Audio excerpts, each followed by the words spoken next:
Welcome back to Cooking with Rashee. Today we're making crispy veggie spring rolls at home. These are packed with vegetables, full of flavor, and perfect as an appetizer, snack, or even a light meal. I'll walk you through how to make the filling, how to roll them properly, and some tips so they come out crispy every single time. So let's get cooking. Start by heating a pan on medium to medium high heat and add a little oil. You want the oil to get hot before adding anything. Now we'll add green garlic. Green garlic has a milder flavor than regular garlic and gives the filling a really nice base. Let's cook this for about 30 to 40 seconds, just until it becomes fragrant. You don't want it to brown too much because that can turn bitter. Next, add your chopped mushrooms. Cook the mushrooms for about 3 to 4 minutes. You'll notice they release water first. That's totally normal. Let them cook until most of that moisture evaporates and they start to lightly brown. This step also helps the flavors develop. Now add your shredded carrots. Carrots bring a little natural sweetness and a nice color to the filling. Cook the carrots with the mushrooms for about 1 to 2 minutes, just until they soften slightly. Next goes in the shredded cabbage. Cabbage is the main vegetable in many spring roll fillings because it cooks quickly and keeps a slight crunch. Mix everything well and cook this for about 3 to 4 minutes. You don't want the vegetables to become mushy. The goal is tender but still slightly crisp so the filling has texture. Now let's add our seasonings. Add salt, black pepper powder, and a little white pepper powder. I also like to add in a little vegetable bouillon powder for extra depth of flavor. Then add vegetarian oyster sauce. For the soy component, I'm using coconut aminos, which I personally prefer because it's a little milder, but soy sauce works perfectly too. Now finally, add chili garlic sauce for some heat. If you don't like spicy food or prefer a milder filling, you can absolutely skip the chili garlic sauce. If you have sriracha, that also works. Now mix everything really well so the vegetables absorb all those flavors. Cook this mixture for another 2 to 3 minutes.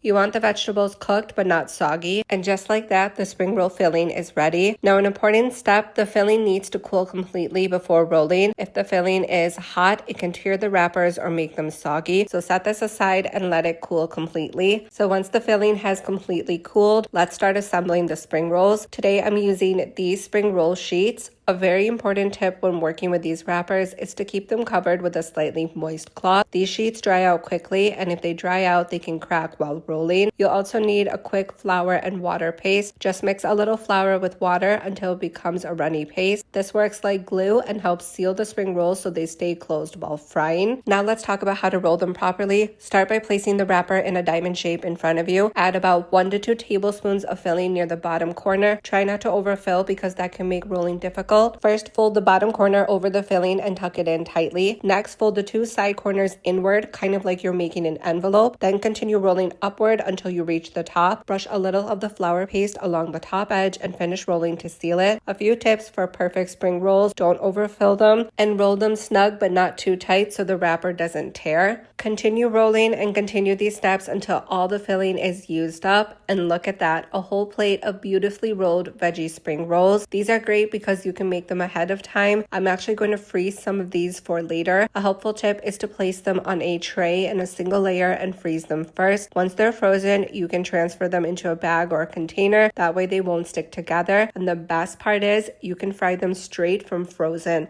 No thawing needed. I did cook a few of these for lunchtime, so I heated oil on medium-high heat. When the oil was hot enough, I gently added a few spring rolls. I fried them for about 3 to 4 minutes, turning occasionally until they became golden brown and crispy. When they're golden brown and done, remove them and place them on paper towels to absorb excess oil, or you can simply remove them and place them on a baking cooling sheet, and that's it. Homemade crispy veggie spring rolls. They're crunchy on the outside, packed with flavorful veggies inside, and perfect with your favorite dipping sauce. If you enjoyed this recipe, don't forget to like this video, leave a comment, and subscribe so you don't miss any recipes from Cooking with Rashee. I'll see you in the next recipe.